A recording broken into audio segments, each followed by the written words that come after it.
وعلى آله وأصحابه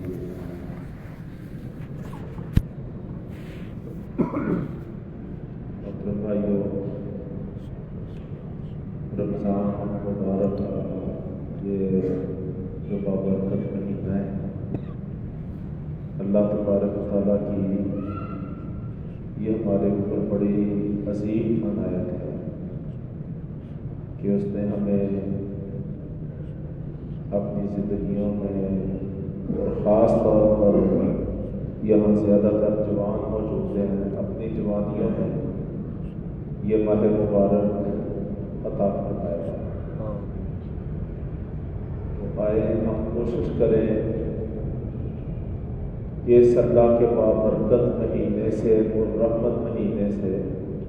ہم زیادہ سے زیادہ فائدہ اٹھائیں۔ رسول اللہ صلی اللہ علیہ وسلم کا ایک فرمان ہے، آپ نے فرمایا کہ قیامت کے دن، اور یہ وہ دن ہوگا کہ جب کوئی سفارش کام نہیں آئے گی، کوئی رشوت نہیں چلے گی، کوئی چرم زبانی نہیں وہاں پہ مؤثر ہوگی۔ اللہ تبارک و تعالیٰ کا دربار لگا ہوگا، عدل ہوگا، انصاف ہوگا، کسی پر ظلم نہیں ہوگا، ہر ایک کو اپنے کیے کا بدلہ ملے گا۔ لیکن آپ نے فرمایا کہ اس دن قرآن اور رمضان ان دو کو اللہ تبارک و تعالیٰ سفارش کرنے کی اجازت دے گا۔ قرآن بھی سفارش کرے گا اور رمضان بھی سفارش کرے گا۔ کن کے لیے؟ جنہوں نے اس ماہ مبارک میں خاص طور پر ان دونوں کی قدر کی ہو۔ تو رمضان کہے گا کہ یا اللہ 12-13 گھنٹے یہ بھوکا رہا، پیاسا رہا اور برائیوں سے بچتا رہا، خیر اور بلائی کو اکٹھا کرتا رہا۔ اے اللہ میری خاطر اس نے بھوک اور پیاس کو برداشت کیا، تو میں سفارش کرتا ہوں کہ اس کو معاف کر دے اور اس کو جنت عطا کر۔ تو فرمایا رسول اللہ صلی اللہ علیہ وسلم نے کہ رمضان کی سفارش پر اللہ تبارک و تعالیٰ اپنے روزے دار بندے کی معافی کا اور بخشش کا بندوبست فرمائے، اس کی سفارش کو اللہ قبول کرے۔ اور دوسرا قرآن ہے، تو وہ کیا کہے گا؟ اللہ تبارک و تعالیٰ کے ہاں سفارش کرتا ہوا قرآن کہے گا کہ یا اللہ رمضان کی راتوں میں اس نے اپنے آرام کو قربان کیا ہے، نیند کو قربان کیا ہے، اپنی دیگر مصروفیات کی قربانی پیش کی ہے، اور راتوں کو میری تلاوت کرتا رہا ہے، میرے ساتھ یہ قیام کرتا رہا ہے، اور اس نے رمضان کی راتیں میری رفاقت میں گزاری ہے۔ تو میں اس کی شہادت اور گواہی دیتا ہوں، دن کو یہ روزہ رکھتا تھا، رات کو قیام کرتا تھا، تلاوت کرتا تھا۔ تو رسول اللہ صلی اللہ علیہ وسلم نے فرمایا کہ اللہ تبارک و تعالیٰ قرآن کی سفارش کو بھی قبول فرمائے گا، اور جس جس کی قرآن سفارش کر دے گا اللہ تبارک و تعالیٰ اس کا قیامت والے دن بیڑا پار کر دے گا اور اس کی بخشش کا بندوبست فرما دے گا۔ تو یہ معمولی چیز نہیں ہے۔ ہم رمضان کے مہینے کو روٹین کا اور معمول کا مہینہ سمجھتے ہیں، لیکن اس میں غیر معمولی اہمیت دیتے ہوئے ہمیں کوشش کرنی چاہیے کہ ہم زیادہ وقت اللہ کی عبادت کو، قرآن کی تلاوت کو، ذکر اذکار کو، توبہ استغفار کو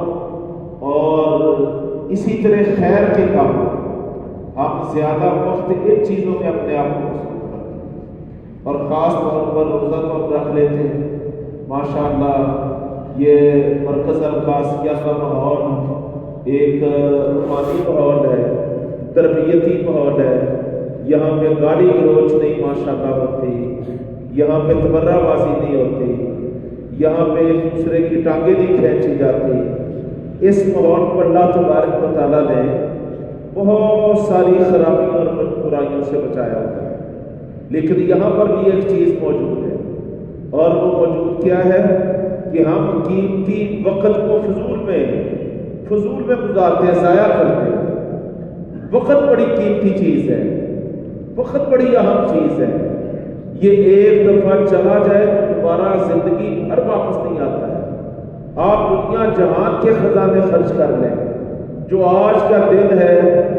پوری کائنات کے خزانے بھی خرچ کر لیں، اس دن میں دوبارہ واپس نہیں آتا۔ تو وقت کو بہت قیمتی سمجھیں، اور خاص طور پر پھر وقت بھی ہو رمضان کا، مہینہ رمضان کا، دن اور رات رمضان کے، اللہ کی طرف سے برکتیں، رحمتیں اور سعادتیں سمیٹنے کے لمحات، تو عید کو جو ضائع کرتا ہے ادھر ادھر بیٹھ کے۔ میں کئی مرتبہ یہاں پہ حاضر ہوتا ہوں، خاص طور پر دیکھتا ہوں کہ ہمارے مرکز القاسیہ کے کون کون لوگ تراویح میں موجود ہیں، تو میں یہ دیکھتا ہوں پینٹیں ڈالے ہوئے اور تنگ لباس پہنے ہوئے، جن کے چہروں پر بھی پوری طرح سنت نہیں سجی ہوتی، اور جو مختلف شہر کے علاقوں سے گرد و پیش سے جناب وہ تراویح کے لیے آئے ہیں، وہ عام لوگ تو صفوں میں موجود ہوتے ہیں، لیکن جن کے نام کا مرکز القاسیہ ہے، جن کے کا تعلق مرکز القاسیہ سے، میں ان لوگوں کو اس حوالے سے بہت کم رغبت لیتے ہوئے پاتا ہوں۔ باقی اللہ بہتر جانتا ہے، میں دائیں اور بائیں دیکھتا ہوں، صفوں میں یعنی کھنگالتا ہوں اور دیکھتا ہوں تو مرکز القاسیہ سے متعلقہ لوگ وہ کم نظر آتے ہیں۔ تو میری گزارش یہ ہے بھائی کہ اپنی کامیابی کے لیے بھی اور مرکز کی آباد کاری، مسجد کی آباد کاری کے لیے بھی ہمیں تراویح کا اور نماز باجماعت کا، پانچوں نمازوں کا یہ لازمی طور پر اہتمام کرنا چاہیے۔ ہاں یہ ہو سکتا ہے کہ آپ میں سے جن لوگوں کو اللہ یہ توفیق دیتا ہے وہ پچھلی رات قیام کرتے ہیں، تو آپ پچھلی رات کے قیام کے لیے کچھ رکھتے آپ مائنس کر لیں، آپ 6 رکھتے پڑھ لیں، یعنی عشاء کے بعد امام کے پیچھے آپ 2 رکھتے مائنس کر لیں، 3 وتر مائنس کر لیں، تو آپ 2 رکھتے کر کے 4 رکھتے پچھلی رات میں آپ 1 پارہ پڑھنا چاہیں، 2 پارے پڑھنا چاہیں۔ نبی کریم صلی اللہ علیہ وسلم کی آج میں آپ کے بارے میں آپ کی سیرت پڑھ رہا تھا، تو آپ صلی اللہ علیہ وسلم نے ایک رات میں ایک رکعت میں تقریباً 5.5 پارے پڑھے۔ شاید اتنا تو ہم میں سے کوئی بھی ایک رکعت میں نہ پڑھ پائے، ہمارے اندر تو اتنی کیپیسٹی نہیں ہے، تو آپ صلی اللہ علیہ وسلم تو ایک رکعت میں 5.5 پارے پڑھ جاتے تھے۔ باقاعدہ صحابی جو اپنا مشاہدہ بیان کرتا ہے، آپ کو دیکھا احوال بیان کرتا ہے، تو ہم نے زیادہ سے زیادہ پچھلی رات پڑھنا ہوں گے تو 1 پارہ ہم پڑھ لیں گے، آدھا پارہ پڑھ لیں گے، میں کہتا ہوں 2 پارے پڑھ لیں گے، تو 2 پارے 2 رقطوں میں پڑھے جا سکتے ہیں۔ تو ہمیں اس چیز کا بھائی جان اہتمام کرنا چاہیے۔ ماشاءاللہ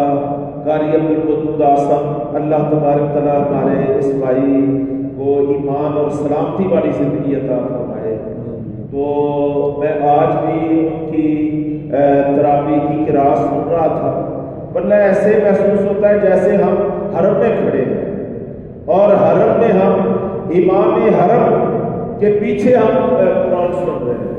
وہی انداز ہے، وہی ترنم ہے، اور وہی تاثیر ہے، وہی لہجہ ہے، اللہ تبارک تعالیٰ نے ہمارے بھائی کو عطا فرمایا ہے۔ تو ایسے محسوس ہوتا ہے کہ جیسے ابھی تو تازہ قرآن نازل ہو رہا ہوتا ہے۔ واللہ میں کئی لوگوں کو دیکھتا ہوں، ان کو قرآن ترجمے کا نہیں آتا ہے، ان کو پتہ نہیں ہوتا کہ اس آیت میں کیا کہا جا رہا ہے، لیکن جب قرآن جناب خوبصورت لہجے میں پڑھا جا رہا ہوتا ہے تو قرآن کی اللہ تبارک تعالیٰ نے بڑی تاثیر رکھی ہے۔ قرآن تو ایسی مؤثر چیز ہے، ایسی پرتاثیر چیز ہے کہ جب یہ پڑھا جاتا ہے تو اس کی تاثیر انسانوں کے علاوہ باقی اللہ کی مخلوقات پر بھی ہوتی ہے، تو ہم تو اللہ کی اشرف المخلوقات ہیں، ہمارے لیے جو یہ قرآن نازل ہوا ہے تو ہمیں چاہیے کہ ہم قرآن کو سننے والے بھی بنے، پڑھنے والے بھی بنے اور قیام کرنے والے بھی بنے۔ ہر عمل پہ اللہ تبارک تعالیٰ نے باقاعدہ گناہوں کو معاف کرنے کا اور نیکیوں میں اضافہ کرنے کا اور درجات کو بلند کرنے کا وعدہ کیا ہے، تو کہیں ایسا نہ ہو کہ یہ رمضان بھی گزر جائے اور ہم خالی ہاتھ رہ جائیں۔ اللہ رب کریم ہمیں توفیق بھی عطا فرمائے، خود بھی توجہ کرنا ہے اور جو گرد و پیش سے آتے ہیں اپنی فیملیوں کا اہتمام کرنا ہے اور دوستوں ساتھیوں کو لے کے آنا ہے۔ یہاں پہ کتنے نوجوان ہیں، ان کے باقاعدہ یہاں پہ رابطے موجود ہیں۔ ہر بھائی ہر بھائی کوشش کرے کہ وہ تراویح کے لیے روزانہ 5 7 10 بھائیوں کو فون کرے کہ بھائی آج آپ نے تراویح ہمارے ساتھ مرکز القاسیہ میں ادا کرنا، تو اس کا انشاءاللہ ایک اجر بھی اللہ تبارک تعالیٰ عطا فرمائے گا، اور مسجد القادسیہ یہ انشاءاللہ بھرپور طور پر رمضان المبارک میں خاص طور پر اس کی آباد کاری کا اہتمام بھی ہو جائے گا۔ اللہ سمجھنے کی اور عمل کی توفیق عطا فرمائے۔ وما علینا الا